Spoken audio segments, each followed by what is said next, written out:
بتاؤ کہ حضور علیہ السلام اس دنیا سے اپنا دین قرآن حدیث چھوڑ کر گئے، وہ کس لیے؟ انبیاء علیہ السلام اب نہیں آ سکتے۔ اب حضور علیہ السلام نے فرمایا لا بعد نبی، میرے بعد کوئی بھی نبی نہیں آئے۔ اب جو دین کا ذمہ لیا ہے، دین کو پہنچانے کے لیے، عمل کرنے کے لیے، وہ کون؟ علماء اور حضور علیہ السلام کی امتی۔ یہ دین کا بیڑا اٹھائیں گے، یہ دین کا کام کریں گے، یہ دین کی اصل تعلیم لوگوں تک پہنچائیں گے، دین کو آگے پھیلائیں گے۔ یہ کون؟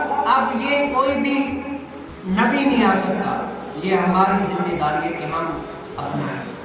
اگر باپ کی بیٹے کے اوپر کوئی ذمہ داری ہے، بیٹے کی باپ کے اوپر کوئی نہ کوئی ذمہ داری ہے، ماں کی بیٹی کے اوپر کوئی نہ کوئی ذمہ داری ہے، بیٹی کی ماں کے اوپر کوئی نہ کوئی ذمہ داری ہے، اسی طرح گاؤں کا جو بڑا ہے، گاؤں کی اس کے اوپر ذمہ داری ہے، اور گاؤں والوں کی اس بڑے کے اوپر کچھ نہ کچھ ذمہ داری ہے۔ ہر شخص ذمہ داریوں کے اندر جکڑا ہوا ہے۔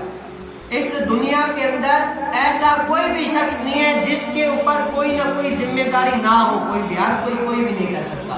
ہر کوئی ذمہ داریوں کے اندر جکڑا ہوا ہے، ہر کسی نہ کسی کے پاس ذمہ داریاں ہیں ہی ہیں۔ تو آج ہم مسلمان ہونے کے ناطے ہم پر یہ ذمہ داری ہے کہ ہم اپنے مصطفیٰ کریم علیہ السلام کے دین پر عمل بھی کریں اور ان کو آگے پھیلائیں۔ دین پر عمل بھی کریں اور حضور علیہ السلام کے دین کو آگے پھیلائیں گے۔ یہ مسلمان ہونے کے ناطے ہمارا فرض ہے کہ ہم اپنے آقا علیہ السلام کو دین کو پھیلائیں۔